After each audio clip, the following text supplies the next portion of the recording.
पिछली क्लास में इसके अंदर फर्स्ट ईयर में आपकी टीनोफोरा इसके अंदर फाइलम डिस्कस किया था, जिसमें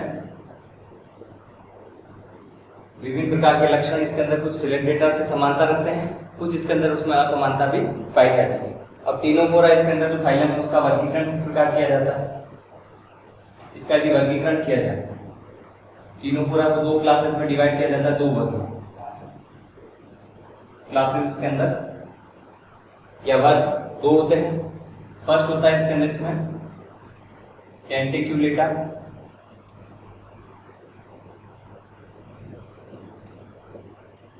टेंटिक्यूलेटा, और दूसरा होता है इसका न्यूडा,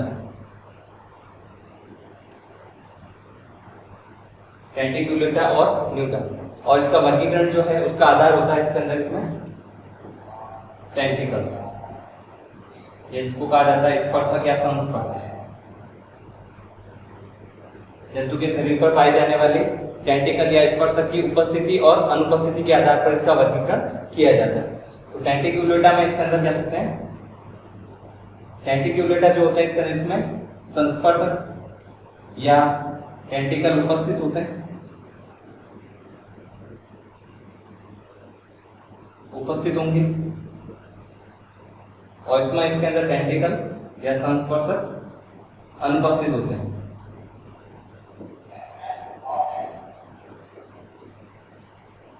इसमें एब्सेंट होते हैं न्यूडा में, और इसके अंदर टेंटिक्यूलेटा जो है उसके अंदर उसमें जो एनिमल पाए जाते हैं उसमें टेंटिकल पाए जाएंगे। टेंटिकल की उपस्थिति और अनुपस्थिति के आधार पर, प्रेजेंस और एब्सेंस के आधार पर दो क्लासेस में इसको डिवाइड किया जाता है, न्यूडा और टेंटिक्यूलेटा। टेंटिक्यूलेटा में जो इसमें एनिमल आता है टीनोप्लेना, टीनोप्लेना, और उदाहरण इसके अंदर न्यूडा में होगा बेरोई।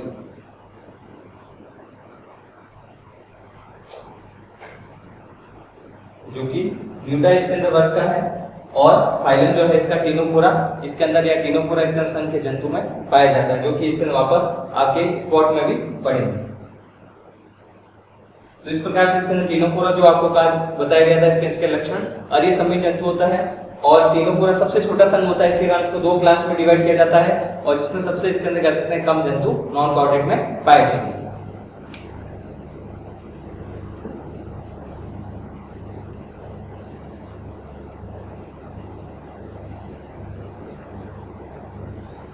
नेक्स्ट बात करते हैं यू, इसके अंदर कह सकते हैं जो मेटाजोआ में आपको बताया गया था रेडिएटा, रेडियल सिमेट्री में, जिसमें दो फाइलम आगे इसके अंदर सिलेक्टेटा, और दूसरा इसके अंदर पाया जाता है जो जंतु इसके अंदर इसमें पाए जाएंगे रेडिएटा जो होता है, रेडिएटा में इसके अंदर जो कि इसके अंदर दो इसके अंदर फाइलम आते हैं सिलेक्टेटा और टीनोफोरा।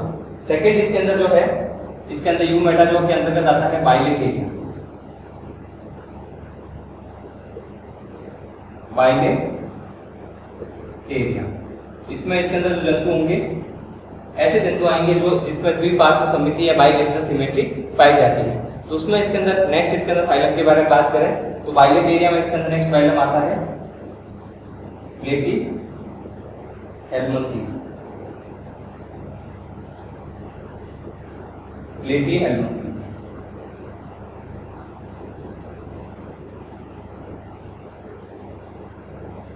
फाइलम या संघ जो है प्लेटीहेल्मिन्थीज जिसे कहा जाता है, क्योंकि हेल्मिन्थीज जो है इसके हेल्मिन्थीज और प्लेटीहेल्मिन्थीज आएंगे, उसके बाद में एनलिडा, आर्थ्रोपोडा और मोलस्का और इकानोडर्मेटा फाइलम आते हैं। तो प्रोटोजोआ के बारे में आपको बता चुके हैं, पोरिफेरा, सिलेंटेटा, टीनोफोरा। नेक्स्ट इसके अंदर आपके फाइलम होगा प्लेटीहेल्मिन्थीज। इसके जंतु को किस प्रकार से पहचाना जाता है, या इसके ऐसे जंतु जो होते हैं उनके आइडेंटिफिकेशन फीचर क्या होते हैं, पहचान के लक्षण इसके अंदर क्या क्या होते हैं, इन जंतु में कौन कौन सी ऐसी संरचनाएं पाई जाती है जिसके कारण इसको प्लेटीहेल्मिन्थीज में रखा जाता है। सबसे पहले इसके अंदर इन जंतुओं को चपटे कर्मी कहा जाता है, फ्लैटवर्म्स, फ्लैटवर्म या चपटे कर्मी।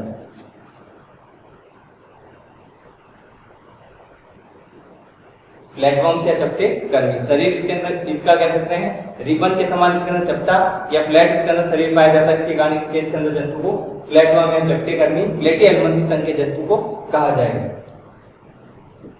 उसके अलावा चपटा जो इसके अंदर कह सकते हैं जंतु का शरीर होता है, डोर्सो वेंट्रली फ्लैट होते हैं। फ्लैट या चपटे कर्मी जो होते हैं इसके अंदर जो चपटा शरीर होता है, डोर्सल और वेंट्रल दोनों सतह से, ऊपरी सतह और नीचे जो वेंट्रल सतह होती है उससे इसके अंदर कह सकते हैं दोनों से चपटा होता है। इसके कारण इन जंतु को फ्लैट या चपटे कर्मी कहा जाता है। कह सकते हैं पृष्ठ अधर सतह से चपटे जंतु होते हैं, इनके कारण को प्लेटफॉर्म या चपटे कर्मी कहा जाएगा। नेक्स्ट इसके अंदर इसमें सीलोम के बारे में बात करें या जिसे कहा जाता है देखुआ। देखुआ या सीलोम की बात करें तो इसमें सीलोम जो पाई जाती है, देखुआ जो पाई जाती है वह अनुपस्थित होती है। देखुआ इसमें एब्सेंट होगी और देखुआ इसके अंदर एब्सेंट होती है। इसके कारण प्लेटी अलमंथी संघ के जंतु असीलोमेट होते हैं या जिसे कहा जाता है अरेहुई। सीलोम में आपको बताया गया था इसके अंदर प्लेटी अलमंथी संघ के जंतु में सीलोम अनुपस्थित होती है, इसके कारण इनको असीलोमेट या अरेहुई जंतु कहा जाता है। इसके अलावा ट्रिप्लोब्लास्टिक होते हैं जिसे कहा जाता है त्रिकोरक, जिसमें इसके अंदर मिजोडर्म भी पाई जाती है। एक्टोडर्म और एंडोडर्म के साथ साथ में इसके अंदर शरीर की भित्ति में इसके अंदर गैस्ट्रुलेशन के दौरान मिजोडर्म का भी निर्माण होगा और मिजोडर्म का निर्माण होता है और वो मिजोडर्म इसके अंदर पूरी सीलोम को या धेगुआ जो पाई जाती है, खालिस्तान जो होता है ब्लास्टोसील कैविटी, उसको पूरा भर लिया जाता है। इसके कारण ऐसे जंतु को असीलोमेट या अधेगुई जंतु कहा जाएगा। तो ट्रिप्लोब्लास्टिक में इसके अंदर कह सकते हैं एक्टोडर्म, एंडोडर्म, मिजोडर्म तीनों लेयर पाई जाती है। इसके कारण इन जंतु को इसके अंदर ट्रिप्लोब्लास्टिक या त्रिकोरक जंतु कहा जाता है। फिफ्थ इसके अंदर नेक्स्ट इसके अंदर लक्षण की बात करें तो कुछ जंतु इसके फ्री लिविंग होते हैं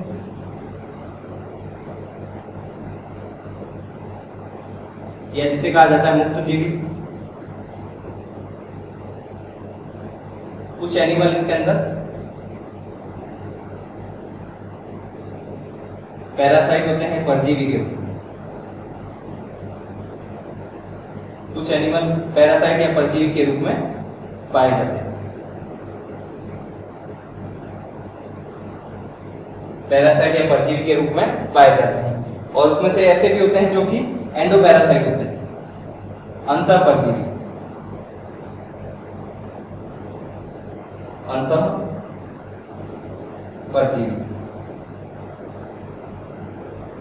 शरीर के अंदर इसके अंदर कह सकते हैं ये परजीवी या जंतु जो होते हैं इसके अंदर पाए जाते हैं। इसके कारण उनको परजीवी जंतु कहा जाता है। अंदर पाए जा रहे हैं तो एंडोपैरासाइट या अंतः परजीवी। और कुछ जंतु जैसे इसके अंदर होंगे जो एक फाइलम में है, प्लेनेरिया इसका जिसे कहा जाता है, ड्यूगेसिया जिसे कहते हैं, वह परजीवी नहीं होता है, फ्री लिविंग होता है। मुक्त जीवी जंतु भी इस संघ का ही जंतु होगा जिसमें इसके अंदर कह सकते हैं जंतु का शरीर चपटा होता है, फ्लैट होगा।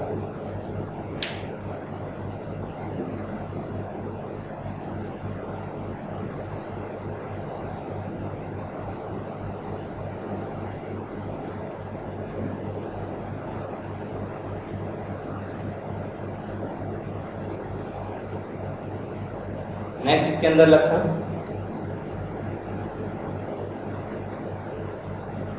सममिति या सिमेट्री।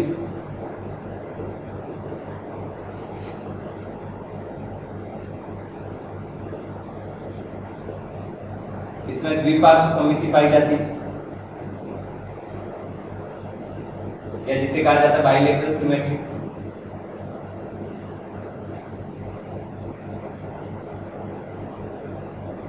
बाइलेटरल सिमेट्री है जिसे कहा जाता है द्विपार्श्व सममिति उपस्थित होती है।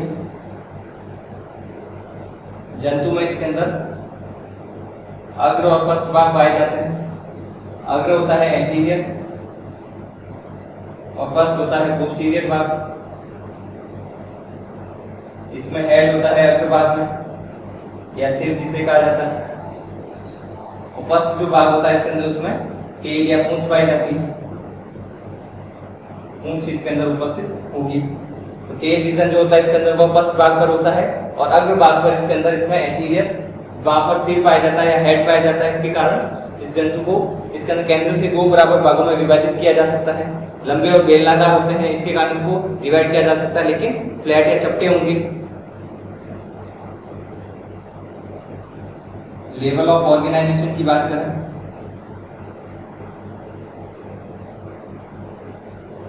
या तो इसमें इसके अंदर कह सकते हैं टिश्यू,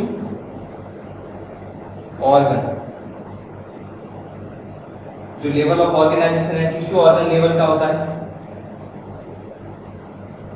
या जिसे कहा जाता है उत्तक अंग स्तर का संगठन, या इसके अंदर इसको कह सकते हैं ऑर्गन लेवल ऑफ ऑर्गेनाइजेशन।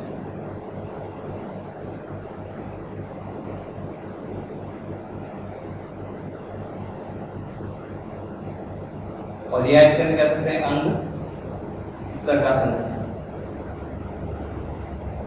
दोनों में से कोई भी लिख सकते हैं इसमें, ऑर्गन लेवल ऑफ ऑर्गेनाइजेशन, और इसके अंदर टिश्यू या organ, tissue organ level of organisation भी कह सकते हैं। उत्तक अंग स्तर का संगठन या अंग स्तर का संगठन, क्योंकि इसके अंदर जैसे बताया गया था आपको पहले भी, इसके अंदर ऑर्गन इसके अंदर सिस्टम लेवल का नहीं होता, क्योंकि इसके अंदर जो रिप्रोडक्टिव सिस्टम या जनन तंत्र को छोड़कर किसी में इसके अंदर कह सकते हैं एक्सेसरी ऑर्गन नहीं पाए जाते हैं, बहुत ज्यादा विकसित नहीं होता है। केवल इसके अंदर जो रिप्रोडक्टिव सिस्टम या इसके अंदर जो जनन तंत्र है वही विकसित होता है ज्यादा, अन्य इसके अंदर कह सकते हैं अंग या ऑर्गन की तुलना में। इसके कारण उसमें केवल एक ऑर्गन होता है या उसमें एक्सेसरी ऑर्गन पाए जाते हैं, बाकी सभी में नहीं पाए जाते हैं। इसके कारण इसको अंग स्तर का संगठन ही पाया जाएगा, ऑर्गन इसके अंदर लेवल ऑफ ऑर्गेनाइजेशन।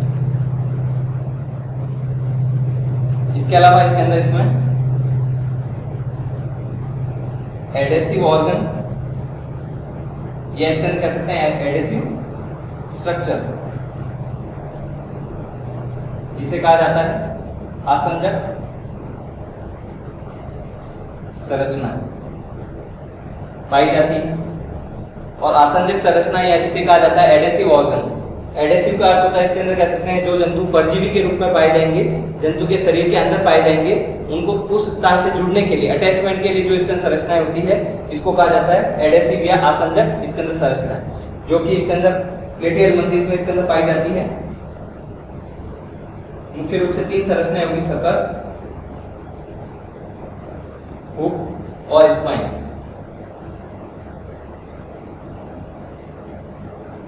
सकर या जिसे कहा जाता है चूसर, स्पाइन या जो इसके अंदर कांटे।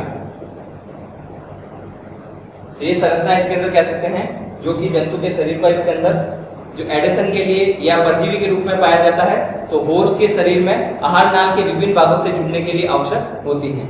इसके कारण इसके अंदर कह सकते हैं सकर जो होता है इसके अंदर वह उसको अटैच करवाने में या उसको जोड़ने में मदद करता है।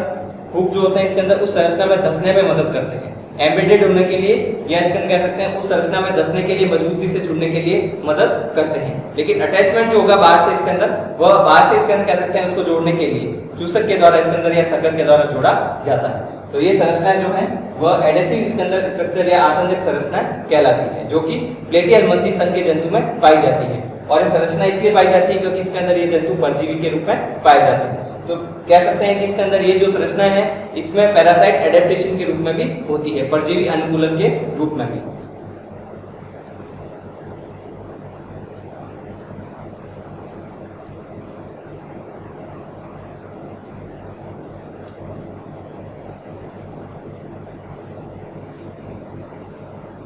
इसके अलावा जैसे कौन कौन से लक्षण है, जैसे डाइजेस्टिव सिस्टम,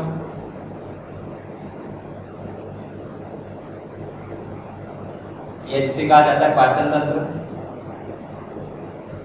पाचन तंत्र की बात करें तो आहार नाल जो होती है इसके अंदर या पाचन तंत्र इसके अंदर एक तो इनकम्प्लीट होता है और ब्रांच होता है।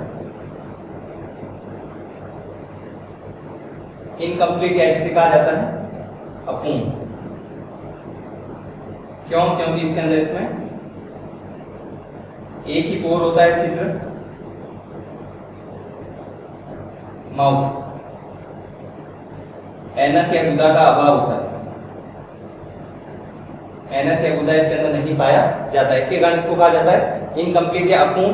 और ब्रांच या शाखाओं में विभक्त होता है, इसके कारण इसको कहा जाता है शाखित। ब्रांच या शाखाओं में विभक्त होगा। इसके कारण इसको शाखे कहा जाता है। इसके अंदर डाइजेस्टिव सिस्टम या पाचन तंत्र।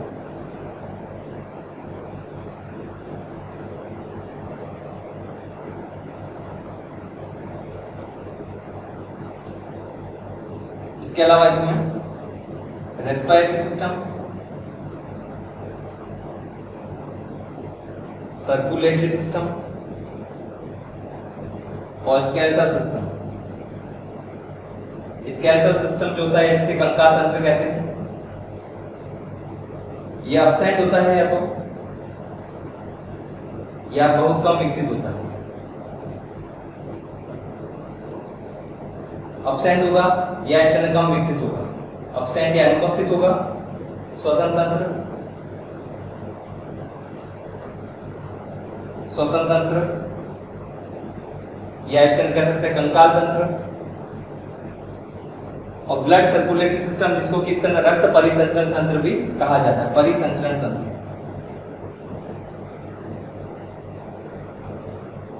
ये जो तंत्र है इसके अंदर कह सकते हैं इसमें या तो बहुत कम विकसित होते हैं या इसके अंदर कह सकते हैं एब्सेंट होते हैं, अनुपस्थित होंगे।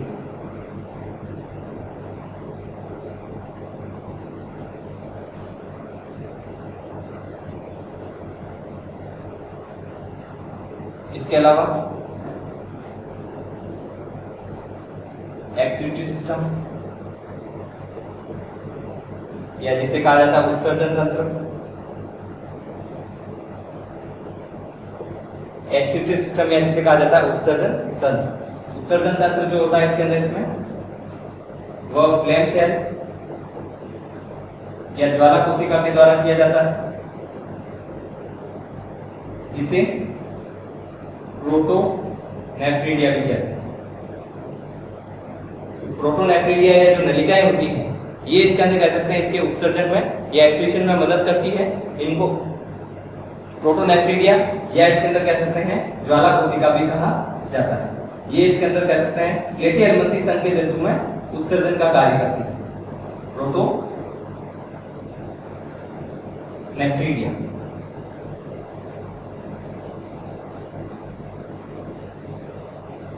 इसके अलावा सेंस ऑर्गन पाए जाते हैं। सेंस ऑर्गन जो है संवेदी अंग, जो मुख्य रूप से इसके अंदर प्लेटी अनुमति संघ के जंतु में है आई स्पॉट या जिसे कहा जाता है हिंदी में द्रक बिंदु, जो कि आइज या नेत्र का कार्य करता है। आइज या नेत्र का कार्य करता है। ये जो इसके अंदर संरचना है वह इसके सेंसरी ऑर्गन के अंतर्गत आती है। आई स्पॉट या जिसे द्रक बिंदु कहा जाता है। आगे इसके अंदर इसमें बचा है आपके रिप्रोडक्टिव